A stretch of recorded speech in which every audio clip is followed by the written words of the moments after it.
пошто добар дел од нив и со пониско образование, не ги знаат бюрократските процедури, свативме дека некои од нив од незнаење не поднесуваат барање. Па лошо не знаат да го пополнат некои од нив. Ќе го пополнат до пола натаму не или нешто ќе пропуштат, ќе грешат.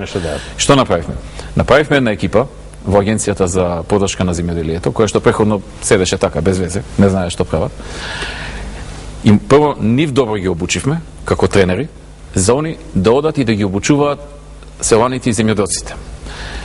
Бидејќи видовме дека не е доволно преку весници и телевизија. Многу од нив ретко следат, одат на нива, сабајле, вечер се враќаат, заспива уморен, работат, копал цел ден, не може да следи и на крај се чувствува обесправен, се чувствува фрустриран. Комшијата добил, тој не добил. Ние направивме вака, да одат по дома да им одат. Едно 100-150 луѓе, добро обучени, дојдовме, од водата сме пратени да ви објасниме како да попуните образец, да ви го попуниме ако треба, само вие кажете ни ги параметрите, дајте ни документација.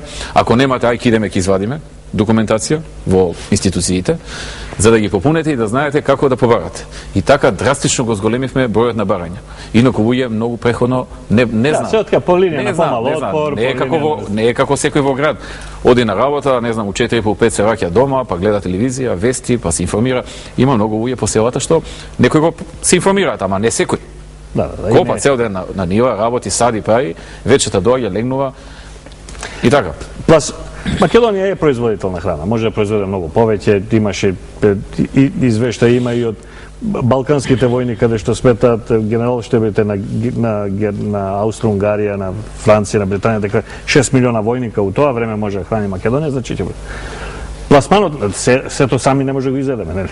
Да. Како да им продајме на други?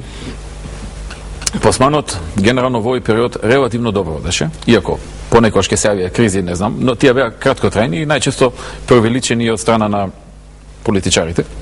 Да речеме сега 3 дена не се продава лубеницата, ќе дојде некој од ССМ од побогатите, ќе им откупи еден трактор, ај се идете истурете го. И овие ќе го исторат, особено ако има некој нивни меѓу нив.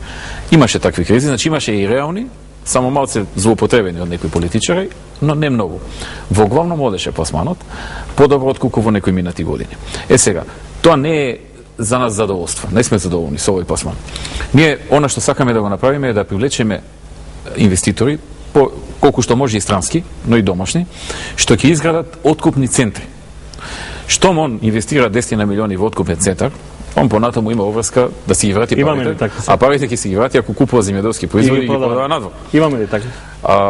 Префе Агрокор, кој што очекуваме многу брзо да почне со градот. Ама почнувам. Почнувам, имаше многу проблеми, што бюрократски, што финансиски и така натаму, се заврши тој период. Јас последен пат се слушнав со висок представник на компанијата во Загреб, ми рекува дека многу брзо почнува, дека дефинитивно одвуката започна. Тоа само за една компанија или може и друг да се има откупен центар? Може колку што пазарот дозволува. Значи они почнуваат во Струмица, имаат планирано по година дена од прилика да отворат и во Ресен.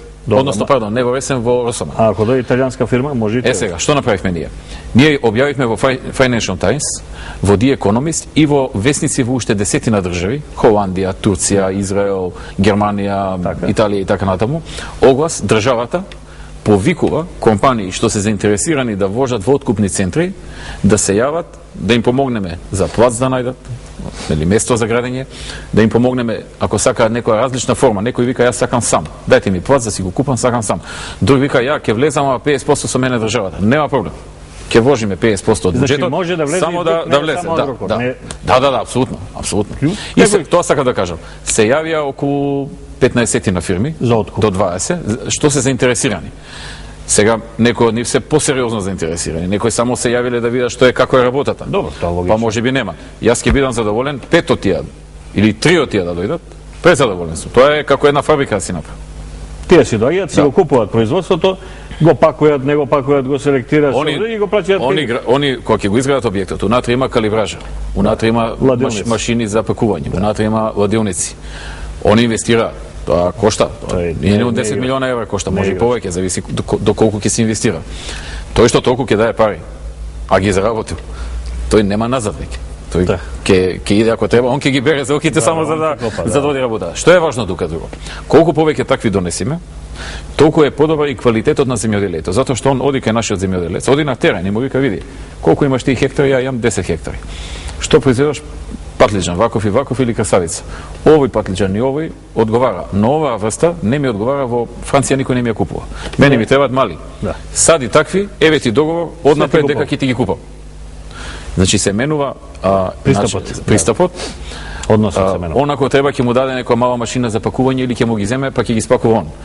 Значи ние не можеме да очекуваме еден земјоделец кој што е само земјоделец да научи и пакување, да научи и сорти, да научи се. И да најде некој во Франција да му ги прода. И да најде во Франција купувач. Не бива тоа. Значи, не пие вода. Затоа се трудиме да привлечеме инвеститори кои што само со тоа ќе се занимаваат. Они нема да садат сами, они само одат и договараат прво, склучуваат договори и купуваат. Сега исто една нова работа што ја правиме тука е, се обидуваме да извршиме измени во закон, затоа што на многу земјоделци сегашните откупувачи, овие поситни, домашни и така натаму, има некои, да не ми сватен дека сите се такви, има некои честно и поштено си ја вршат работата, но има некои ќе дојдат ќе ми ја земат стоката и ќе речат шом ќе ја продам, ќе ти платам и не му плаќам.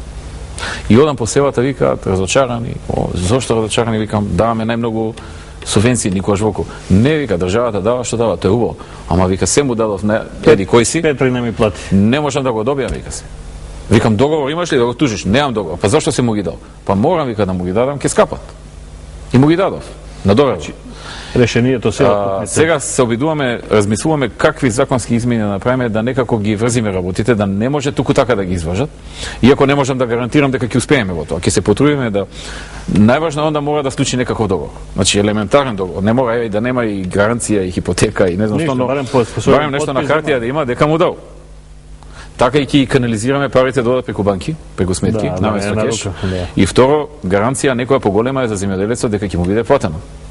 Ние сега на тој дел работиме, Министерството за земјоделие подготвува некои измени, подетално за тие кои се ќе биде спремно. Ти благодарам. Сега водичка ќе ти достават малку ти.